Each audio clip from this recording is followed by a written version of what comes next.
Hello everyone, welcome back to the channel. Hope you are doing well and fine, and in today's video I will be showing you how to redeem Steam gift card from another country. So without wasting any time, let's just jump right on the video and make sure to watch this video till the end and follow the steps as well.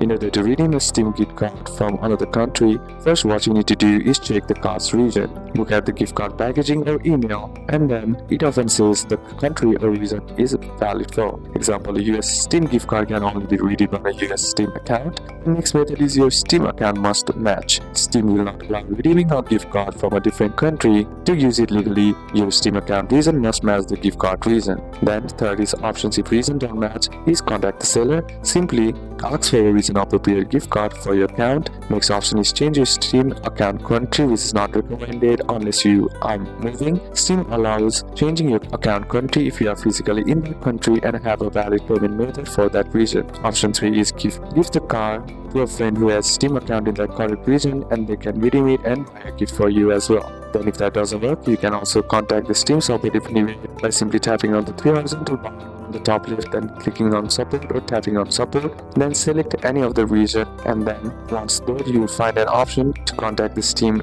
customer service agent, and you can tell them if you have accidentally received a card from another country, and Steam support may guide you on options or refunds. So these are a couple of steps that you can apply, and that's it for today's video guys. If this video was useful to you, leave a like if it did, comment down any questions that you have, and see you soon on the next one.